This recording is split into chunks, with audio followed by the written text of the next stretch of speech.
quand j'avais à peu près 9 ans. Et depuis petite, j'ai entendu parler de Dieu et j'ai connu les choses de Dieu. Je me rappelle que quand le pasteur venait rendre visite à mes parents, eh bien, je me mettais à côté, j'écoutais.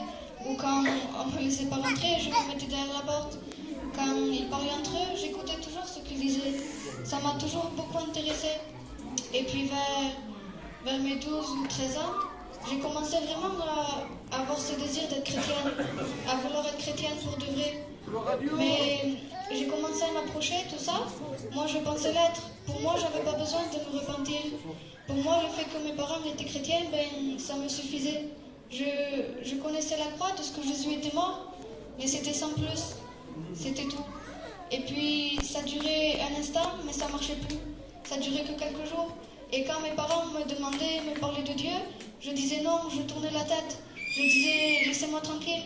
C'était tout par honte. J'avais honte de le dire. Et puis, comme ça marchait pas, au bout d'un moment, ben, je me suis attristée. Et très vite, l'ennemi est venu me mettre des mensonges comme quoi que Dieu ne m'aimait pas, que Dieu ne voulait pas de moi, que j'avais pas le droit d'être chrétienne. Alors ça m'a attristé beaucoup, beaucoup. Et un jour, j'habitais pas encore ici. Je me suis retrouvée chez Alegria avec toutes les jeunes sœurs. Et elles racontaient toute une par une leur témoignage, comment elles avaient rencontré Dieu. Et quand je les entendais, eh bien, je voyais qu'elles avaient de la joie. Je voyais qu'elles avaient la paix, qu'elles avaient un amour. Et ça m'a donné envie. Ça m'a rendue jalouse d'un côté. Et puis, en rentrant chez ma sœur, eh bien, toute cette paix, cette joie, cet amour, elle avait disparu. Je ne sentais plus rien. Alors ça m'attristait beaucoup. Et je me suis rendu compte que j'étais malheureuse sans Dieu. Alors je suis montée, je me suis enfermée dans la salle de bain. Je me suis mis à genoux, j'ai pleuré. Je disais, Seigneur, pourquoi elle et pourquoi pas moi? Mais moi je m'attendais à quelque chose de grand, à sentir des frissons, à ce que Dieu me parle, à entendre une voix. Mais il n'y avait rien du tout. Alors j'ai posé des questions à Dieu. Tout simplement, j'ai dit, Seigneur, est-ce que moi aussi j'ai le droit de ton pardon? Est-ce que moi aussi j'ai le droit de ton amour? Est-ce que moi aussi j'ai le droit d'être béni? Est-ce que j'ai le droit d'être chrétienne? Je lui disais que la paix que je sentais là-bas, je l'avais dans mon corps. Et puis il n'y a rien eu. Donc je me suis couchée sur cette tristesse comme cela. 2 jours après, il y avait une réunion d'évangélisation. Et dans cette réunion-là, Sano est passé derrière. Et il a dit, laisse-moi te dire que toi aussi tu as le droit à son amour. Toi aussi tu as le droit à son pardon. Toi aussi tu as le droit d'être béni. Tu peux repartir de cet endroit avec la paix. Il avait répondu à toutes les questions que j'avais posées à Dieu. Et puis sur l'instant, ça m'a fait peur un petit peu. Je savais que Dieu pouvait le faire, mais de le vivre, c'est pas pareil. C'est différent. Et puis, j'étais assise avec ma mère à côté de moi. Et encore une fois, par honte, je n'ai rien fait. Je n'ai pas prié, je n'ai rien fait du tout. C'était comme si que Dieu faisait un pas vers moi et que cette timidité empêchait que moi je fasse le mien vers lui.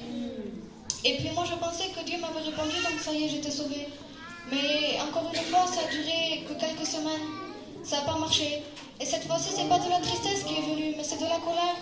Je m'étais mis en colère contre Dieu. Je disais, Seigneur, pourquoi tu m'as dit cela si ça ne marche pas? Si toi tu veux pas de moi, maintenant moi je ne veux plus de toi.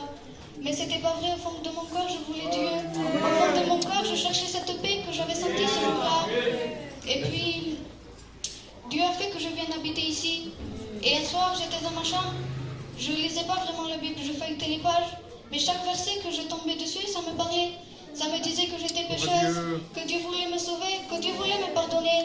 Et puis vous savez, il y a un verset dans la Bible qui dit que ce sont nos péchés qui mettent une séparation entre nous et Dieu.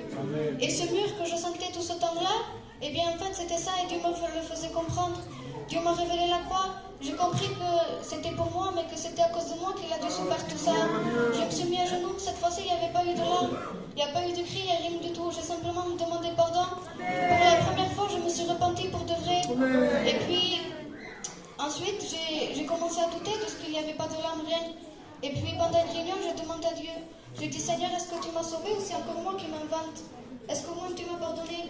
Et quand le cantique se finit, le serviteur passe derrière, il dit, jeune fille, tes péchés sont pardonnés. J'ai tout de suite couru vers ma mère le lendemain, lui dire, je disais, maman, j'ai une prophétie. Et de tellement que je parlais jamais de Dieu avec ma mère, elle ne me croyait pas. Elle me disait, Kelly, il ne faut pas rigoler avec les choses de Dieu, il ne faut pas mentir.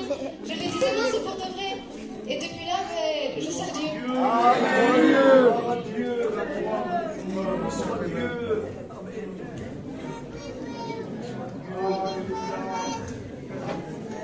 Béni soit Dieu. Merci.